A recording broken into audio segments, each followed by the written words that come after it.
Hello and welcome you all dear students. Economics का आज हम एक और न्यू चैप्टर स्टार्ट कर रहे हैं जिसके अंदर हम पढ़ेंगे various forms of market and price determination in different market structure. पहला ही लेक्चर इसके ऊपर है। अगर आप मेरे complete lectures on economics, statistics and mathematics देखना चाहते हो, डिस्क्रिप्शन के अंदर आपको लिंक्स मिलेंगी। वहां पे आपको कंप्लीट सिलेबस बिल्कुल फ्री ऑफ कॉस्ट मिल जाएगा। आपको सिर्फ 5 सेकंड लगेंगे। प्लीज एक रिक्वेस्ट है, इस वीडियो को आपने लाइक करना है, कमेंट करना है और अगर हो सके तो शेयर जरूर कीजिएगा। अगर आप मेरे साथ टेलीग्राम पे जुड़ना चाहती हो, टेलीग्राम पे जाओ, वहां पे सर्च करो मलिक ट्यूटोरियल ऑफिशियल, उस ग्रुप को ज्वाइन करो। वहां पे आपको latest update, previous year paper, syllabus वगैरह सब कुछ मिल जाएगा। पीडीएफ के रिलेटेड कोई भी इंफॉर्मेशन चाहिए तो ये हमारा व्हाट्सएप नंबर है, यहां पे आप पूछ सकते हो। सबसे पहले हम देखेंगे ये जो मार्केट है ना, मार्केट कहते किसको है। अगर मैं आपसे पूछूंगा, आपने इकोनॉमिक्स नहीं पढ़ी है, मार्केट किसको कहते हैं, आप कहोगे सर मार्केट एक ऐसी जगह है जहां पे एक साथ बहुत सारी शॉप्स होती हैं, जहां पे बड़े बड़े शॉपिंग कॉम्प्लेक्स है। वहां पे लोग जाते हैं, चीजें खरीदते हैं और शॉपकीपर वगैरह वो चीजें बेचते हैं। ठीक है। अब ये जो डेफिनेशन है मार्केट की, ये भी ठीक है, लेकिन इनकम्प्लीट है। कंप्लीट डेफिनेशन इकोनॉमिक्स के अंदर ये मार्केट की नहीं है। अकॉर्डिंग टू इकोनॉमिक्स, मार्केट किसको कहते हैं? A market does not means a physical place. Market के लिए फिजिकल प्लेस होना जरूरी नहीं है। It refers to any arrangement that brings buyers and sellers into contact to facilitate the exchange of goods and services। Market का main काम है buyers और सेलर्स को इकट्ठा लाना, सो दैट वो चीजों को बेच सकता है और जो बायर है वो चीजों को खरीद सकता है। मेन फोकस यहां पे है exchange of goods and services.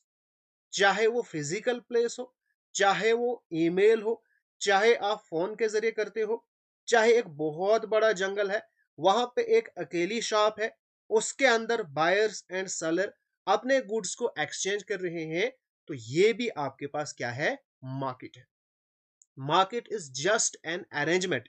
यहां पे फिजिकल प्लेस की जरूरत नहीं है। ये एक अरेंजमेंट है जहां पे बायर्स एंड सेलर मिलते हैं in order to exchange goods and services. तो ये हमारे पास क्या हो गया? मार्केट। अगर हम बात करेंगे different forms of market, we have perfect competition, imperfect competition. Imperfect competition में हमारे पास मोनोपोली है, मोनोपोलिस्टिक कंपटीशन है, ओलिगोपोली है, डिओपोली है, bilateral monopoly. One by one करके हम सभी फॉर्म्स ऑफ मार्केट को पढ़ेंगे। नाउ एक चीज, छोटा सा कॉन्सेप्ट है, यहां पे बहुत सारे बच्चे कंफ्यूज हो जाते हैं। फर्म एंड इंडस्ट्री में क्या फर्क है? A firm is a single business unit producing goods and services. एक फर्म क्या है? एक सिंगल यूनिट है जो कि प्रोड्यूस करती है goods and services. Whereas जो इंडस्ट्री है, it is group of firms. Industry के अंदर आती है बहुत सारी फर्म्स जो कि एक सिमिलर गुड्स को प्रोड्यूस करती है। यहाँ पे वन यूनिट है, यहाँ पे बहुत सारी फर्म्स हैं। जैसे मैं आपको एग्जांपल दूंगा, रिलायंस जियो, यानी हमारे पास टेलीकॉम इंडस्ट्री है। ठीक है, ये आ गई इंडस्ट्री। इसके अंदर एक फर्म है रिलायंस जियो, एक फर्म है एयरटेल, एक फर्म है वोडाफोन, पहले एयरसेल वगैरह। ये सारी क्या है? फर्म्स है। इंडस्ट्री क्या है? Telecom industry. या ऑटोमोबाइल इंडस्ट्री, इसकी एक फर्म है टाटा मोटर्स, एक फर्म है महिंद्रा वगैरह वगैरह। अब हमारे पास है first form of market, that is perfect competition. पहले ही मैं आपको बताऊं, ये जो परफेक्ट कंपटीशन है, ये एक थ्योरेटिकल कॉन्सेप्ट है। रियल लाइफ में ये एग्जिस्ट नहीं करता है। एक इमेजिनरी मार्केट है। Perfect competition market is that type of market in which the number of buyers and seller is very large. पहला इसका फीचर ये है, परफेक्ट कंपटीशन में जो नंबर ऑफ बायर्स हैं यानी खरीदने वाले और बेचने वाले बहुत ज्यादा हैं। All are engaged in buying and selling a homogeneous product, और वो जो बेच रहे हैं ना, वो एक जैसे प्रोडक्ट बेच रहे हैं। जैसे हमारे पास बहुत सारी फर्म्स, ये सारी फर्म्स एक जैसा प्रोडक्ट बेच रही हैं, बिल्कुल सेम टू सेम। अब मुझे आप बताओ, जब ये फर्म ये सारी फर्म एक जैसा प्रोडक्ट को बेचेंगे तो उनकी प्राइस क्या होगी? यूनिफॉर्म। यानी यहां पे जो प्राइस है वही यहां पे भी है, वही यहां पे भी है, यहां पे भी एंड यहां पे भी। ठीक हो गया? Without any artificial restrictions. और यहां पे कोई भी रिस्ट्रिक्शन सेलिंग के ऊपर नहीं है। जितना चाहो उतना आप बेच सकते हो और बायर को जितनी मर्जी है उतना वो खरीद सकता है। एंड पोजेसिंग परफेक्ट नॉलेज, और जो बायर है और सेलर है दोनों को परफेक्ट नॉलेज है। यानी आप एज ए बायर आपको पूरा पता है एक प्रोडक्ट है उसकी प्राइस क्या है, उसके बारे में आपको पूरा पता है कि इसकी क्वालिटी क्या है। क्या ये जो यहाँ पे फर्म के पास प्रोडक्ट है उसकी क्वालिटी और इसकी क्वालिटी सेम है, इसकी क्वालिटी सेम है, क्या प्राइस सेम है? यानी जो आप बायर हो आपको पूरा नॉलेज है मार्केट के बारे में। ठीक हो गया? अब एक्चुअल में तो परफेक्ट कंपटीशन एग्जिस्ट नहीं करता है, लेकिन थोड़ी सी जो सिमिलरिटीज है ना कुछ मार्केट की परफेक्ट कंपटीशन के साथ, वो यहां पे मैंने बताई है। जैसे वेजिटेबल मार्केट, आप टमाटर खरीद रहे हो, यहां पे भी वही टमाटर आपको मिल रहे हैं, यहां पे भी आपको वही टमाटर मिल रहे हैं, यहां पे भी, यहां पे भी, यहां पे भी, यहां पे भी। यानी हर जगह आपको सेम टमाटर मिल रहे हैं और सेम प्राइस है। ठीक है? 100% सेम नहीं है, क्योंकि मैंने आपको पहले ही बोला है कि परफेक्ट कंपटीशन रियल लाइफ में एग्जिस्ट नहीं करता है। या फिश मार्केट, यहां पे भी वही मछली है, same same same same same price. ठीक है? या दूध। ठीक है? या आप देखो फूल, सेम फ्लावर्स हैं। तो इनकी ये जो हमारे पास मार्केट है ना, इनकी थोड़ी सी सिमिलरिटीज किसके साथ है? परफेक्ट कंपटीशन के साथ है। क्योंकि लास्ट टाइम एग्जामिनेशन में पूछा गया था कि विच ऑफ द फॉलोइंग, यहां पे कुछ एग्जांपल्स दी गई थी और उनमें पूछा गया था कि इनमें कौन सी मार्केट की सिमिलरिटीज परफेक्ट कंपटीशन की तरह है। तो आपने अपने दिमाग के अंदर परफेक्ट कंपटीशन के फीचर्स रखने हैं, फिर वहां से आपने डिसाइड करना है। जैसे मैंने आपको बोला large number of buyer and seller, ये तो ठीक है। होमोजीनियस प्रोडक्ट, ये बहुत इंपॉर्टेंट है। यानी बिल्कुल एक जैसा प्रोडक्ट वो बेच रहे हैं और प्राइस सेम है, और बिल्कुल परफेक्ट नॉलेज भी हो बायर को कि कौन सी चीज कितने में मिल रही है, पूरा उसको नॉलेज है। ठीक हो गया? अब जो फीचर्स हैं परफेक्ट कंपटीशन के, वन बाय वन करके इनको हम डिटेल में पढ़ेंगे। पहला हमारे पास large number of buyers and large number of sellers. अब लार्ज नंबर ऑफ बायर्स, ये तो आपको पता है कि बहुत सारे खरीदने वाले हैं। अब इसका क्या मतलब है? इसका मतलब ये हुआ, each buyer purchases a very small portion of the total market supply. अब यहीं पे देखो जरा, आपने टमाटर खरीदे, जितनी मार्केट की सप्लाई है उतने में आपने क्या खरीदा? 1 किलो खरीदा, यानी ऑलमोस्ट कुछ भी नहीं है वो, यानी बहुत स्मॉल पोर्शन आपने खरीदा, जिसकी वजह से you can not influence the price. अगर आप यहां पे बोलोगे कि ये जो टमाटर है, मान के चलो 100 रुपीज में किलो बेच रहे, आप कहोगे मुझे टमाटर नहीं खरीदना है, क्या आपके न खरीदने से इस मार्केट के ऊपर कोई फर्क पड़ेगा? बोलेंगे नहीं, अब हमें प्राइस कम करनी पड़ेगी। नहीं, एक इंडिविजुअल का इसके ऊपर कोई भी फर्क नहीं पड़ेगा। ठीक? क्योंकि यहां पे बहुत सारे उनको दूसरे बायर्स हैं। इसी तरह से लार्ज नंबर ऑफ सेलर, अब इसका क्या मतलब है? Each seller sells output in a small relative to the market. यहां पे आप देखो, ये जो आपके पास है, ये यहां पे टमाटर बेच रहे हैं। अगर हम पूरी मार्केट की बात करेंगे तो ये बहुत थोड़े टमाटर बेच रहा है as compared to the whole market. यानी इस बंदे के पास कोई भी कंट्रोल नहीं है, कोई भी उतनी अथॉरिटी नहीं है ये प्राइस को इन्फ्लुएंस कर सके। अगर फॉर एग्जांपल ये आपको बोलेगा मैं आपको 200 रुपीज के टमाटर बेचूंगा, तो क्या आप खरीदोगे? नहीं, आप बोलोगे दफा हो जाओ, मैं यहां से खरीदूंगा, मैं किसी और जगह से खरीदूंगा।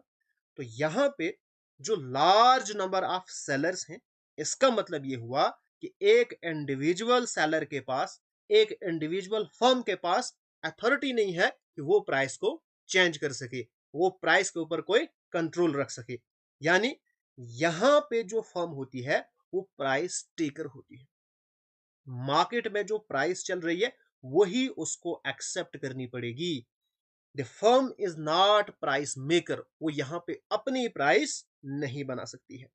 इंडस्ट्री डिसाइड करती है कि प्राइस क्या होगी, पूरी इंडस्ट्री मिलकर डिसाइड करेगी कि प्राइस क्या होगी, और वो डिसाइड होगी डिमांड एंड सप्लाई पे। जहां पे डिमांड एंड सप्लाई बराबर होगी तो वहीं पे होगी इक्विलिब्रियम प्राइस। इसको हम आगे अच्छे से पढ़ेंगे। फिर हमारे पास होमोजीनियस प्रोडक्ट। होमोजीनियस मतलब एक जैसा प्रोडक्ट परफेक्ट कंपटीशन में बेचा जाता है, और फिर वहां पे क्या होगी? Uniform price. क्योंकि एक जैसा प्रोडक्ट है तो प्राइस भी यूनिफॉर्म है। एंड जो गुड्स है वो परफेक्टली सब्स्टिट्यूट है। जैसे जैसे टमाटर यहां पे है वैसे यहां पे है, वैसे यहां पे, वैसे यहां पे, यानी परफेक्ट सब्स्टिट्यूट है। अगर ये टमाटर नहीं होंगे तो इनकी जगह पे ये टमाटर आप इस्तेमाल कर सकते हो, बिल्कुल सेम है। That is perfect substitute. फिर है एब्सेंस ऑफ ट्रांसपोर्टेशन कॉस्ट। जो परफेक्ट कंपटीशन है वहां पे हम ट्रांसपोर्टेशन कॉस्ट को कंसिडर नहीं करते, क्योंकि हमने माना है कि यूनिफॉर्म प्राइस है। अब जब एक जैसी प्राइस है तो फिर ट्रांसपोर्टेशन कॉस्ट खत्म ही हो जाती है। Next, free entry and exit of the firm. आप एक फर्म, यहां पे बहुत सारी फर्म है, आपको जब मर्जी है तब आप इंडस्ट्री के अंदर आओ, अपनी चीजों को बेचो। जब आपको लगे कि यार नहीं अब मुझे घाटा हो रहा है, आप यहां से जा सकते हो। यानी यहां पे आपको कोई रिस्ट्रिक्शन नहीं है, जब मर्जी आओ तब आप अपनी शॉप खोलो, मर्जी है तो बंद करके चले जाओ। Free entry and free exit of the firm. फिर है perfect knowledge. Buyer and seller दोनों को पूरा नॉलेज है कि मार्केट के अंदर प्राइस क्या है और कौन सी चीज हमें कितनी बेचनी है। ये पूरा नॉलेज है दोनों, सेलर्स को भी और बायर्स को भी। उसके बाद independent decision making and freedom from checks. जितनी भी फर्म्स है ना, ये इंडिपेंडेंट है, इनको जितनी मर्जी है उतनी वो क्वांटिटी बेच सकते हैं। ये किसी दूसरी फर्म के ऊपर डिपेंडेंट नहीं है। जैसे इसको मछली बेचनी है, ये क्या कर रहा है, इसको इसके ऊपर कोई भी फर्क नहीं पड़ रहा है, ये अपनी मछलियां बेच रहा है, ये अपनी मछलियां बेच रहा है।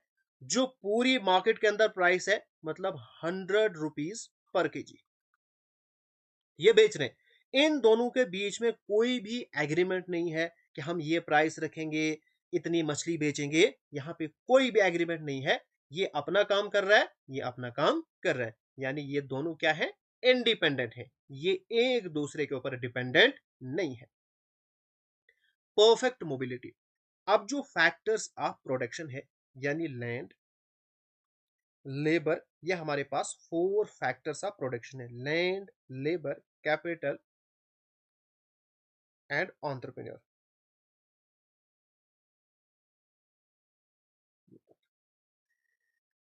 In case of perfect competition, जो फैक्टर्स ऑफ प्रोडक्शन है इनको हम परफेक्टली एक जगह से दूसरी जगह ले सकते हैं, यानी ये परफेक्टली मोबाइल है। अब ये जो फैक्टर्स ऑफ प्रोडक्शन है ये वहां पे हम देंगे जहां हायर रिम्यूनरेशन हमें मिलेगा, जहां पे हमें इनका जो मुआवजा है वो अच्छा खासा मिलेगा। ठीक हो गया? ये हमारे पास थे फीचर्स ऑफ परफेक्ट कंपटीशन। अब यहां से 3 इंपॉर्टेंट कंक्लूजन्स निकलते हैं, वो हमने देखने हैं। पहला आपने क्या देखा? अ firm under perfect competition is a price taker. क्या है? प्राइस टेकर है, यानी खुद वो प्राइस बना नहीं सकती है लेकिन प्राइस टेकर है। एक चीज मैं आपको यहाँ पे बताऊं, जो इंडस्ट्री है ना, पूरी इंडस्ट्री वो प्राइस मेकर है, लेकिन एक सिंगल फर्म बेचारी क्या है, प्राइस टेकर है। अच्छा, दूसरा, डिमांड करो of a firm under perfect competition is perfectly elastic. जो डिमांड करो है ना, परफेक्ट कंपटीशन में एक फर्म की, वो क्या है, परफेक्टली इलास्टिक है। इसका क्या मतलब है, इसका मतलब है मार्केट के अंदर जो भी प्राइस प्रिवेल कर रही है, उसी पे उसको अपनी सारी क्वांटिटीज बेचनी पड़ेंगी। जितनी उसको मर्जी है वो उसको बेचनी है। अगर वो थोड़ी सी भी चेंज करेगी प्राइसेस के अंदर, तो उसके जो कस्टमर हैं वो सारे के सारे जीरो हो जाएंगे। मतलब आप यहां पे क्या कर रहे थे, साल्ट का पैकेट बेच रहे थे 30 रुपी का, आपने थोड़ी सी प्राइस बढ़ा ली, यानी आपने प्राइस कर दी 31। आपके पास जितने भी बायर्स थे वो सारे चले जाएंगे और दूसरे के पास वो साल्ट खरीदेंगे, क्योंकि यहां पे होमोजेनियस प्रोडक्ट है, एक जैसी प्राइस प्रिवेल कर रही है। और ऊपर से जो बायर है उसको पूरा परफेक्ट नॉलेज है कि कितनी प्राइस इस प्रोडक्ट की मार्केट के अंदर प्रिवेल कर रही है। तो इससे क्या हो जाएगा, डिमांड के अंदर बहुत ज्यादा इंपैक्ट पड़ेगा। यानी छोटी सी आपने प्राइस चेंज की और इनफाइनाइट चेंज हो गया डिमांड के अंदर। आपके पास 1 लाख बायर थे, वो सारे के सारे चले गए, अब आपके पास जीरो रह गए। फिर हमारे पास a firm under perfect competition earns only normal profits in the long run. Normal profit, super normal profit, loss, इनको हम आगे डिटेल में पढ़ेंगे। अभी सिर्फ आपको इतना ही याद रखना है, एक कॉमन लैंग्वेज में याद रखो। जो परफेक्ट कंपटीशन है, इसमें एक फर्म लॉन्ग रन के लिए सिर्फ नॉर्मल प्रॉफिट अर्न करती है। अब ये नॉर्मल प्रॉफिट क्या होता है, मान के चलो एक्स्ट्रा गेन, ठीक है। यहां पे परफेक्ट कंपटीशन है, बहुत सारी फर्म्स ऑपरेट कर रही है। अगर इनको एक्स्ट्रा नॉर्मल प्रॉफिट मिल रहा है, यानी एक्स्ट्रा गेन मिल रहा है, सिंस यहां पे कोई भी लीगल रिस्ट्रिक्शंस नहीं है entry and exit of the firm, तो नई फर्म यहां पे एंटर होगी, यहां पे सप्लाई बढ़ जाएगी। जब सप्लाई बढ़ेगी तो मार्केट प्राइस कम हो जाएगी, तो जो एक्स्ट्रा नॉर्मल प्रॉफिट वो अर्न कर रहे थे, अब वो नॉर्मल प्रॉफिट पे आ जाएगा। जो भी प्रॉफिट नॉर्मल हो या सुपर नॉर्मल प्रॉफिट हो, वो यहीं पे डिपेंड करेगा, आइदर कोई रिस्ट्रिक्शन है एंट्री एंड एग्जिट पे या नहीं है। अगर रिस्ट्रिक्शन होगी तो सुपर नॉर्मल प्रॉफिट होगा, अगर रिस्ट्रिक्शन नहीं होगी फिर हमेशा नॉर्मल प्रॉफिट ही होगा। ठीक है, इसको हम आगे डिटेल में पढ़ेंगे, अभी सिर्फ आप इतना ही याद रखो। अब यहां पे हम पढ़ने वाले हैं price determination in perfect competition. उसके लिए कुछ इंपॉर्टेंट टर्म्स हैं जिनको हम सबसे पहले सीखेंगे। Law of demand. अब लॉ ऑफ डिमांड क्या कहता है, the law of demand states that other things remaining constant. अब ये अदर थिंग्स क्या है, अदर थिंग्स है, एक डिमांड है, आपने किसी प्रोडक्ट की डिमांड करनी है। ये जो डिमांड है ये बहुत सारे डिटरमिनेंट्स के ऊपर डिपेंड करती है। सबसे पहले इसकी प्राइस, आइदर इसकी प्राइस कम है या ज्यादा है। अगर प्राइस कम है आप ज्यादा डिमांड करोगे, अगर प्राइस बहुत ज्यादा है तो आप कम डिमांड करोगे। एक चीज ये हो गया। दूसरी आपकी इनकम होगी, आपके जेब में कितने पैसे हैं, या यहां पे हो गया प्राइस ऑफ रिलेटेड गुड्स हो गया, फ्यूचर एक्सपेक्टेशन है, वगैरह वगैरह, इनको हम कहते हैं अदर थिंग्स। प्राइस के अलावा जितने भी बाकी डिटर्मिनेंट हैं वो सारे के सारे आते हैं अदर थिंग्स में। जो इस गुड की अपनी प्राइस है वो अदर थिंग में नहीं आता है। अब लॉ ऑफ डिमांड क्या कहता है, the quantity demanded of a good increases. हम किसी कॉमोडिटी की डिमांड बढ़ा देते हैं जब उसकी प्राइस कम होती है, और हम डिमांड कम करते हैं जब उसकी प्राइस इंक्रीज होती है। तो ये हमारे पास क्या है, लॉ ऑफ डिमांड। यानी यहां पे इनवर्स रिलेशनशिप है या negative relationship between price and demand of a commodity. ठीक हो गया। अब है लॉ ऑफ सप्लाई, और यहां पे जो डिमांड करो है ना वो ऐसी रहती है, सॉरी, डिमांड करो होती है नेगेटिव स्लोप डाउनवर्डिंग ऐसे।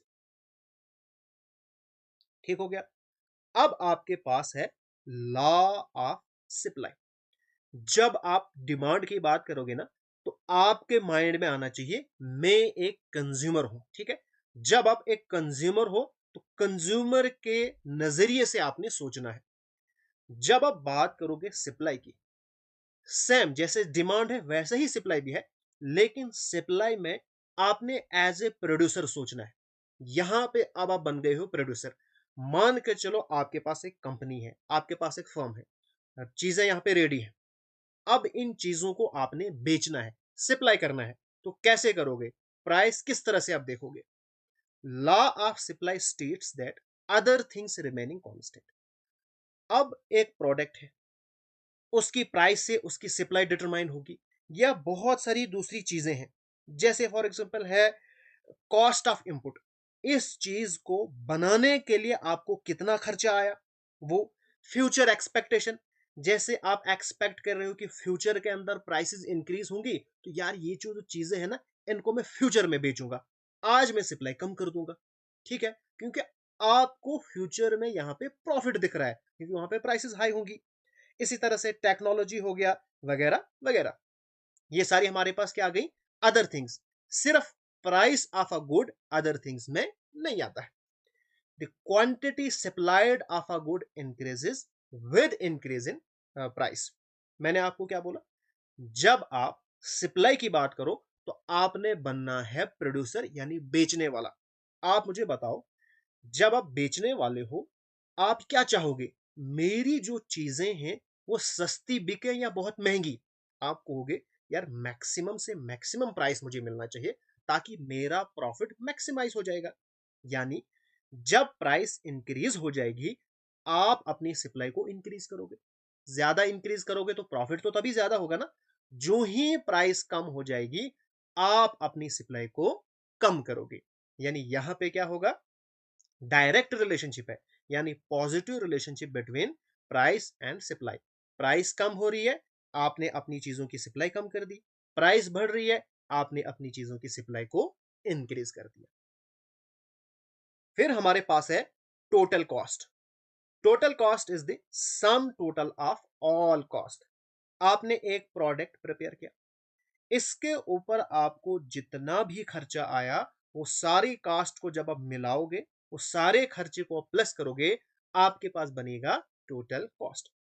अब ये जो प्रोडक्ट है, इसको आपने एक मशीन के अंदर प्रिपेयर किया, कुछ लेबर यहां पे लगाई आपने, और इस मशीनरी के अंदर प्रिपेयर किया। इस मशीनरी का भी कुछ खर्चा है। अब ये जो मशीनरी है, ये आपके पास है fix factor of production. Fix factor वो फैक्टर होते हैं जिनको आप शॉर्ट रन में चेंज नहीं कर सकते हो, यानी शॉर्ट पीरियड ऑफ टाइम में उनको चेंज नहीं कर सकते हो। इनके ऊपर जो खर्चा आएगा वो हो गया फिक्स कॉस्ट, और जो लेबर के ऊपर आपको खर्चा आ गया वो हो गया वेरिएबल कॉस्ट, यानी टोटल वेरिएबल कॉस्ट। फिर हमारे पास है टोटल रेवेन्यू। आपने एक प्रोडक्ट को बेचा, दूसरे प्रोडक्ट को बेचा, तीसरे प्रोडक्ट को बेचा, जो टोटल आपके पास पैसे आ गए वो हो गया आपके पास टोटल रेवेन्यू। मार्जिनल कॉस्ट, जहां पे भी आप ये मार्जिनल वर्ड देखो ना, इसका हमेशा मतलब है चेंज या एडिशन। ठीक है, marginal cost is the additional cost incurred in providing one more unit of output। या इसको सिंपल में अगर आप समझना चाहते हो, तो टोटल कॉस्ट के अंदर जो भी चेंज आएगी ना, वो आपके पास मार्जिनल कॉस्ट है। जैसे आपने 5 पीसेस ऑफ बैग्स बनाए, वहां पे कॉस्ट आपको पड़ी 40। जब आपने छठा पीस बनाया, आपको कॉस्ट पड़ी 45। यानी चेंज कितना आया? 45 माइनस 40, दैट इज 5 रुपीज का। तो जो मार्जिनल कॉस्ट है वो है 5 रुपीज। यहां पे क्या है? Change in total cost upon change in quantity. यहां पे कितना चेंज हुआ? 5 का। अपॉन यहां पे कितना चेंज हुआ? यानी पहले 5 थे, अब 6, यानी एक बढ़ गया तो 1। तो यहां से भी आगे आपके पास 5। ठीक है, इसी तरह से मार्जिनल रेवेन्यू यानी change in total revenue. Total revenue में आपको कितना चेंज आया, जब आपने एक और चीज बेची। यहां पे कॉस्ट की बात हो रही थी, यहां पे बेचने की बात हो रही है ये सेम। इसी तरह से average cost and average revenue. Average का मतलब है पर यूनिट, यानी एक यूनिट की कीमत। जैसे फॉर एग्जांपल आपने 10 पेन बनाए और यहां पे आपको खर्चा आ गया टोटल 50 रुपए। तो आप मुझे बताओ एक पेन को बनाने के लिए आपको कितना खर्चा आया। आप कहोगे सर मुझे 5 रुपए आया, यानी 50/10, यानी पर पेन कॉस्ट कितनी है 5। ठीक है। इसी को अगर आप रेवेन्यू के हिसाब से देखोगे, अगर आपने 10 पेन बेचे 50 रुपए में, तो एक पेन आपने कितने रुपए का बेचा, 50/10, दैट इज 5 रुपीज का आपने बेचा। तो ये होगी आपके पास एवरेज रेवेन्यू। फिर है short run and long run. Short run is a period of time जहां पे एक फैक्टर ऑफ प्रोडक्शन फिक्स रहता है। जैसे मैंने आपको बोला, मशीनरी रहेगी फिक्स, और जो लेबर है इसको हम चेंज करेंगे। ठीक है, लेबर को हम चेंज करेंगे। तो यहां पे हमारे पास क्या होगा, शॉर्ट रन। यहां पे मशीनरी को हम चेंज नहीं कर सकते। और लॉन्ग रन, लॉन्ग रन ऐसा पीरियड ऑफ टाइम है जहां पे सारे फैक्टर्स ऑफ प्रोडक्शन वेरिएबल होंगे, यानी चेंज होंगे। यहां पे आप मशीनरी को भी चेंज कर सकते हो, लेबर भी बढ़ा सकते हो, नई बिल्डिंग खरीद सकते हो, नई जमीन खरीद सकते हो। ठीक हो गया, यह short run and long run. अब हम पढ़ेंगे market equilibrium under perfect competition. ये हमारा मेन गोल था। अब मार्केट इक्विलिब्रियम में कब होगी, जब डिमांड एंड सप्लाई दोनों इक्वल होंगे। जितनी डिमांड है उतनी सप्लाई होगी, then we can say that market is in equilibrium. और उस टाइम पे जो भी प्राइस होगी उसको हम कहेंगे इक्विलिब्रियम प्राइस। यानी इस वक्त हमारी जो प्राइस है किसी प्रोडक्ट की वो है 10 रुपए, तो वो हो गई इक्विलिब्रियम प्राइस। और कितनी क्वांटिटी है, यानी कितनी क्वांटिटी डिमांड कर रहे हैं, कितनी सप्लाई कर रहे हैं, यानी 20 20 की डिमांड है, 20 सप्लाई हो रही है, तो दैट इज इक्विलिब्रियम क्वांटिटी। ठीक हो गया। अब ये देखो, ये है सिचुएशन। हमारे पास जो सप्लाई करो है वो ऐसी होती है। क्यों? क्योंकि हमने पढ़ा जितनी प्राइस बढ़ेगी उतनी डिमांड बढ़ेगी। यानी पहले ये है प्राइस, ये है क्वांटिटी डिमांडेड। प्राइस ये थी और इतने हम डिमांड कर रहे हैं। प्राइस को हमने बढ़ाया तो डिमांड भी बढ़ गई, ये सॉरी क्वांटिटी भी हमने सप्लाई ज्यादा कर दी। फिर प्राइस बढ़ गई तो उतनी हमने क्वांटिटी सप्लाई इंक्रीज कर दी। यानी इसका पॉजिटिव स्लोप होता है। और नीचे की तरफ ये है डिमांड करो, जिसका नेगेटिव स्लोप होता है। जितनी प्राइस कम तो डिमांड उतनी ज्यादा, प्राइस बढ़ेगी तो डिमांड कम होगी। ठीक है। अब यहां पे देखो, ये है पॉइंट ऑफ इंटरसेक्शन जहां पे सप्लाई करो एंड डिमांड करो आपस में काट रही है। तो ये जो पॉइंट ई है, इस पॉइंट पे demand and supply are equal. तो this is the point of equilibrium. इसके कॉरस्पॉन्डिंग अब जो प्राइस है, यानी 3 रुपीज, ये हमारे पास है इक्विलिब्रियम प्राइस। और यहां पे जितनी क्वांटिटी सप्लाई है या हम खरीद रहे हैं, चाहे डिमांड हो या सप्लाई हो, तो ये हो गई इक्विलिब्रियम क्वांटिटी। इस पॉइंट पे सप्लाई एंड डिमांड बिल्कुल बराबर है। अब एक सिचुएशन अराइज हो सकती है in case of excess supply. आप मुझे बताओ, अगर sorry, in case of excess demand, अगर बहुत ज्यादा डिमांड होगी। अगर आपसे एग्जामिनेशन में ये क्वेश्चन होगा, इन case of excess supply, sorry excess demand, अगर डिमांड बहुत ज्यादा होगी तो उस टाइम पे प्राइस क्या होगी। क्या वो इक्विलिब्रियम प्राइस से ज्यादा होगी या इक्विलिब्रियम प्राइस से कम होगी। आपने क्या करना है, आपने एज ए कंज्यूमर सोचना है। यार एक्सेस डिमांड है, आप मुझे बताओ, ये जो कंज्यूमर लोग हैं ये ज्यादा डिमांड कहां पे करते हैं, जब इनको चीजें सस्ती लगती हैं। जब प्राइस कम होती है तभी हम ज्यादा डिमांड करते हैं, है ना। तो इसका मतलब ये होगा कि इन case of excess supply the price is lower than equilibrium price. फिर इक्विलिब्रियम प्राइस से कम होगी प्राइस, तभी हम ज्यादा डिमांड कर रहे हैं। ठीक है। अब अगर आपसे ये पूछा जाए, बताओ भाई, अगर आपके पास इक्विलिब्रियम प्राइस से कम की प्राइस हो, तो आप किस तरह से यहां पे पहुंचोगे? आपने सोचना, अच्छा इक्विलिब्रियम प्राइस से कम प्राइस है, अब मुझे क्या करना पड़ेगा सो दैट कि मुझे जो है इक्विलिब्रियम प्राइस पहुंचना पड़े? तो यहां पे हम प्राइस इंक्रीज करेंगे। जो ही प्राइस इंक्रीज करेंगे तो जो कंज्यूमर लोग हैं वो अपनी डिमांड कम करेंगे। जो ही डिमांड कम होगी और जो सप्लायर है उसको खुशी होगी कि प्राइस बढ़ गई। जो ही प्राइस बढ़ती है, जो सप्लायर है, जो प्रोड्यूसर है, वो सप्लाई इंक्रीज करेगा। ठीक है, तो पहुंच जाएगा यहां पे। यहां पे जरा नीचे देखो, अगर मैं प्राइस 2 लेता हूं तो यहां पे इस वक्त ये सप्लाई करो है, यानी सप्लाई हो रही थी 20 की और डिमांड हो रही थी 40 की। जो ही प्राइस मैंने बढ़ा दी इस पॉइंट पे, तो जो आपके पास प्रोड्यूसर था उसने सप्लाई इंक्रीज कर दी 30 और कंज्यूमर लोगों ने अपनी डिमांड कम कर दी 30 पे, तो पहुंच गया इक्विलिब्रियम। ये हो गया एक सिचुएशन। अब है दूसरी situation, in case of excess supply. जो ही सप्लाई की बात आई, किसके नजरिए से आपने सोचना है? As a producer. प्रोड्यूसर लोग अपनी सप्लाई को ज्यादा कब करते हैं? जब प्राइस ज्यादा होती है, यानी इस वक्त इक्विलिब्रियम प्राइस से ज्यादा प्राइस होगी तब ये एक्सेस सप्लाई करेंगे। और देखो यहां पे सप्लाई हो रही है 50 यूनिट्स और डिमांड सिर्फ इतनी हो रही है 10 की। ठीक है, इसको थोड़ा सा हम इरेज करते हैं ताकि आपको अच्छे से दिखे।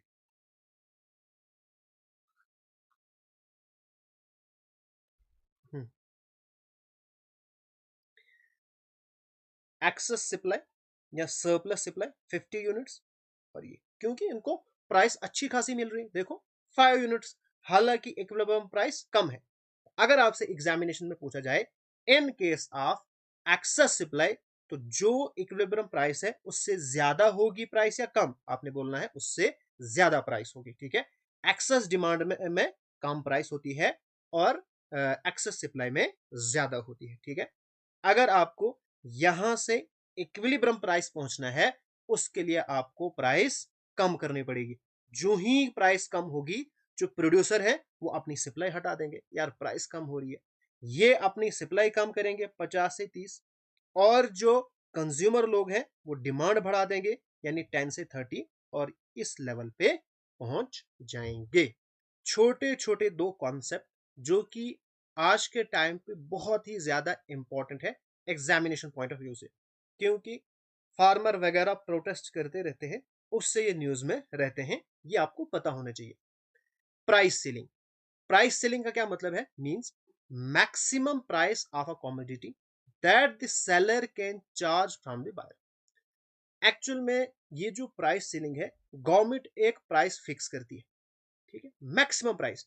इस प्राइस के ऊपर एक सेलर बायर को चार्ज नहीं कर सकता है।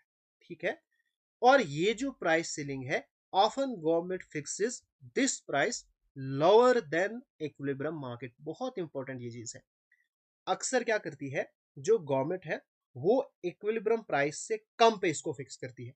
अब ये जो प्राइस है, ये है equilibrium price, government price ceiling यहां पे फिक्स करेगी, तो दिस इज प्राइस सीलिंग। ऐसा क्यों होता है? बिकॉज बहुत सारे लोग जो है किसी पर्टिकुलर कॉमोडिटी को अफोर्ड नहीं कर सकते हैं, तो उसको अफोर्डेबल बनाने के लिए गवर्नमेंट ये कदम उठाती है। ठीक है, तो यहां पे ये कौन सी सिचुएशन है? यहां पे होगी एक्सेस डिमांड, क्योंकि नीचे है ना, तो यहां पे बहुत सारे गरीब लोग भी हैं, वो भी डिमांड करेंगे, तो this is the situation of excess demand. Price floor, price floor क्या है? Is the minimum price set by the government for a product sellers can not cell below this price.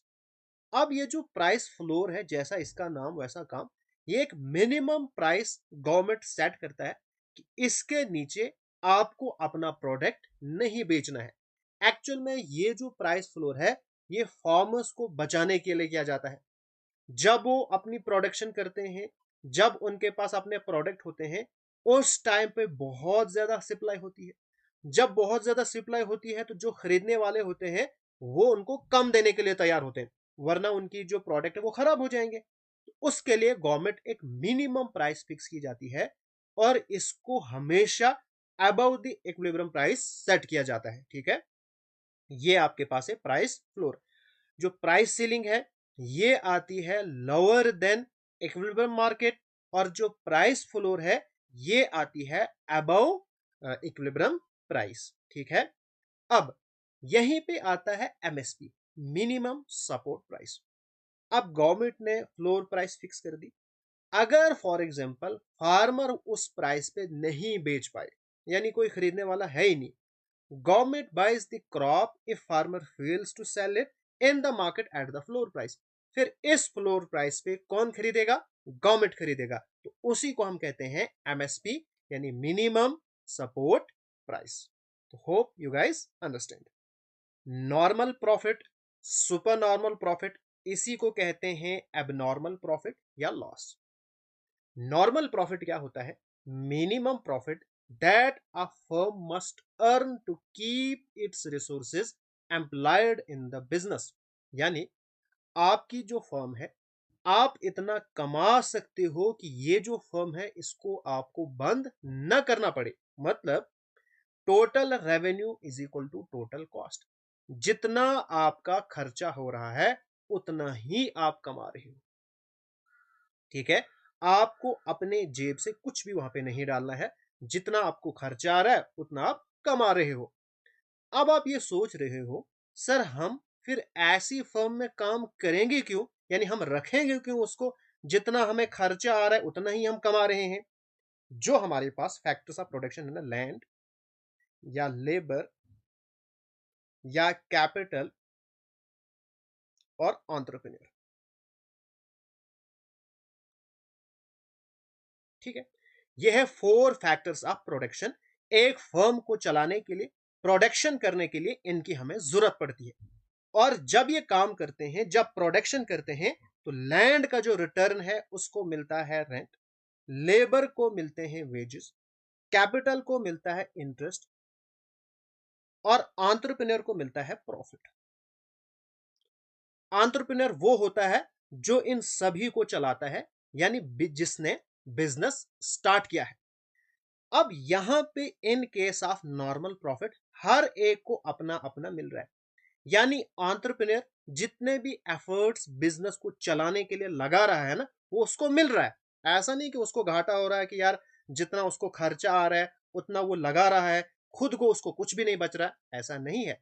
जितना एंटरप्रेन्योर एफर्ट्स लगा रहा है business को चलाने के लिए, उसको उतना मिल रहा है। सिर्फ उसको एक्स्ट्रा गेन नहीं मिलता है। ठीक है, तो इस वजह से वो अपनी फर्म को कंटिन्यू चलाएगा। वरना आप सोचोगे सर जितना हमें खर्चा आएगा वो अगर हम उसके ऊपर लगा देंगे तो फिर फायदा ही क्या। फिर हमारे पास है सुपर नॉर्मल प्रॉफिट। ये हो गया एक्स्ट्रा गेन। ठीक है, इसको हम लिखेंगे एक्स्ट्रा गेन, या इसी को हम कहते हैं इकोनॉमिक प्रॉफिट। इकोनॉमिक प्रॉफिट, तो इकोनॉमिक प्रॉफिट जब भी कोई फर्म अर्न करेगी, मतलब that is super normal profit या एबनॉर्मल प्रॉफिट। यहां पे total revenue is greater than total cost. फिर है लॉस। लॉस आपको पता है, जब खर्चे ज्यादा हो रहे हैं और कमा हम कब रहे हैं, कम रहे हैं, यानी टोटल कॉस्ट अब ज्यादा है और टोटल रेवेन्यू कम है। Price and output determination in case of perfect competition. और यहां पे हमने लिया है शॉर्ट रन, फिर हम पढ़ेंगे लॉन्ग रन।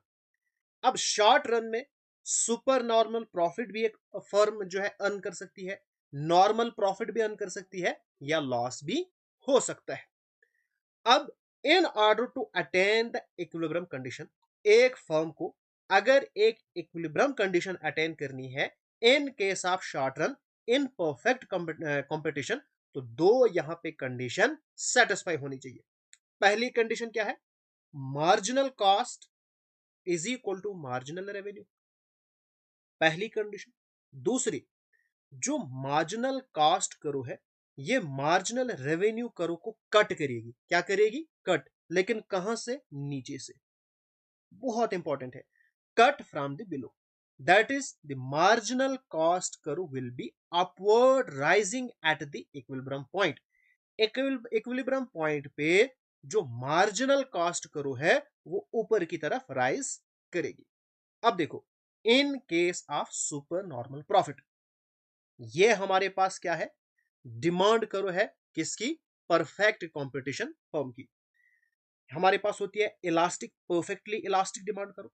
यहां पे average revenue and marginal revenue equal होता है। In case of perfect competition, average revenue is equal to marginal revenue. ठीक। और एवरेज रेवेन्यू आपको हो या प्राइस, ये दोनों एक ही होते हैं। ठीक है, ये प्राइस भी है एवरेज रेवेन्यू, और एडिशनल फीचर है in case of perfect competition, average revenue is equal to marginal revenue. अब ये हमारे पास है शॉर्ट रन एवरेज कॉस्ट करो, ये है शॉर्ट रन मार्जिनल कॉस्ट करो। अब हमने ढूंढना है इक्विलिब्रियम पॉइंट। हमने क्या बोला कि जहां पे मार्जिनल कॉस्ट और मार्जिनल रेवेन्यू इक्वल होंगे, ये है मार्जिनल कॉस्ट करो, ये रेड वाली। एक मिनट, मैं इस वाले को इरेज करता हूं। अब ये जो रेड वाली करो है, ये आपके पास है मार्जिनल कॉस्ट करो, और ये वाली है मार्जिनल रेवेन्यू करो। इस पॉइंट पे दोनों क्या है, इक्वल है, पहली कंडीशन। अब दूसरी कंडीशन आपने देखनी है, मार्जिनल कॉस्ट करो वो नीचे से काटनी चाहिए। अगर फॉर एग्जांपल मार्जिनल कॉस्ट करो ऐसे होती, ऐसे, अब यहां पे भी एक कट पॉइंट था, यानी यहां पे भी marginal cost is equal to marginal revenue होता। लेकिन क्या ये इक्विलिब्रियम पॉइंट है, आपने कहना था नहीं। क्यों? क्योंकि दूसरी कंडीशन सेटिस्फाई नहीं हो रही है कि जो मार्जिनल कॉस्ट करो है वो मार्जिनल रेवेन्यू करो को नीचे से काटेगी। बस सिर्फ दो कंडीशन, इक्वल और नीचे से काटना। तो ये हो गया इक्विलिब्रियम पॉइंट। ठीक है, अब इसके कॉरस्पॉन्डिंग ये है इक्विलिब्रियम प्राइस, और इसके नीचे ये हो गई इक्विलिब्रियम क्वांटिटी। यानी कि इस वक्त जो फर्म है, इसकी जो प्राइस है वो OP1 है। OP1 is the equilibrium price and OA1 is the equilibrium quantity जो वो सेल कर रही है। ठीक हो गया। अब यहां पे हम देखेंगे कि जो फर्म है वो कौन सा प्रॉफिट अर्न कर रही है।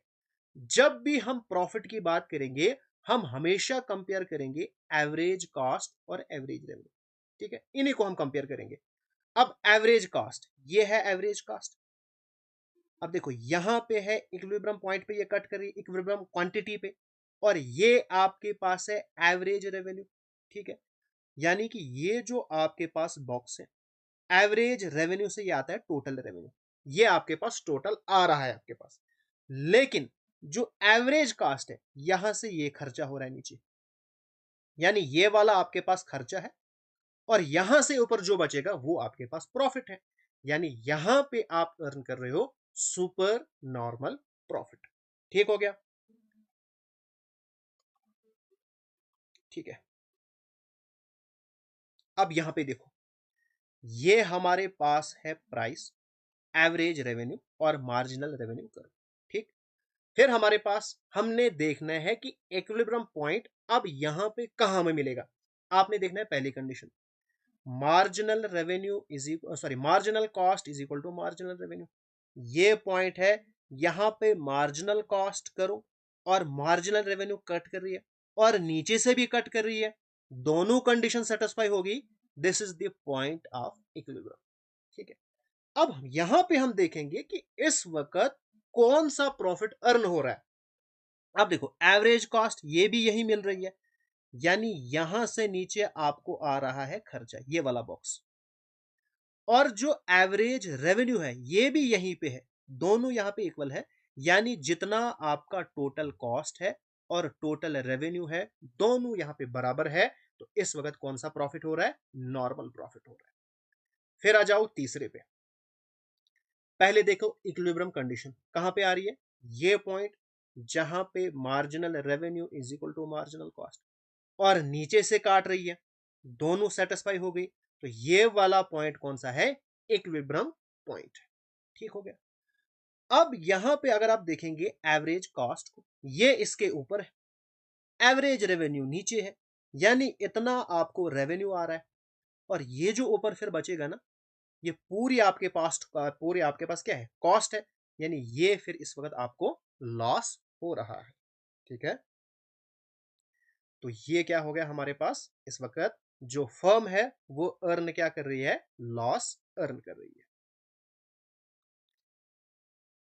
अब एक चीज मैं आपको बताऊंगा, अब ये जो पॉइंट है ना, यानी नॉर्मल प्रॉफिट वाला, नॉर्मल प्रॉफिट में जो इक्विलिब्रियम पॉइंट है इसको हम ब्रेक पॉइंट भी कहते हैं, क्योंकि यहां से आगे अगर फर्म जाएगी ना तो फिर वो क्या करेगी, फिर वो लॉस ही इंकर करेगी, बाकी उसको कोई भी फायदा नहीं होता है। तो यहां तक फर्म रहना चाहिए, इसके बाद अगर जाएगी तो फिर फर्म जो है वो क्लोज हो जाएगी। जब आपकी फर्म पे घाटा हो जाएगा, आप क्या करोगे, उसको बंद करोगे। तो ये थे आपके पास price and output in case of perfect competition. ये यहां पे लिखा हुआ है, इसको आप पढ़ सकते हो।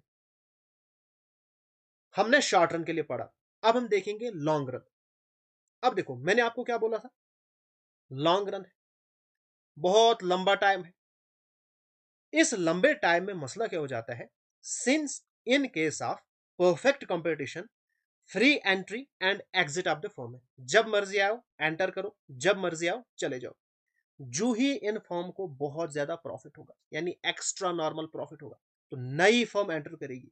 नई फर्म एंटर करने से सप्लाई बढ़ेगी, प्राइस कम हो जाएगी, फिर पहुंचेंगे नॉर्मल प्रॉफिट में। यानी लॉन्ग रन में जो परफेक्ट कंपटीशन है वहां पे फर्म सिर्फ नॉर्मल प्रॉफिट अर्न करेगी, वहां पे एक्स्ट्रा नॉर्मल प्रॉफिट वो अर्न नहीं करेगी। ठीक है। अब यहां पे देखो, ये आपके पास है मार्जिनल रेवेन्यू करो या एवरेज रेवेन्यू। अब इस पॉइंट पे मार्जिनल कॉस्ट करो नीचे से काट रही है और इक्वल है, this is the point of equilibrium.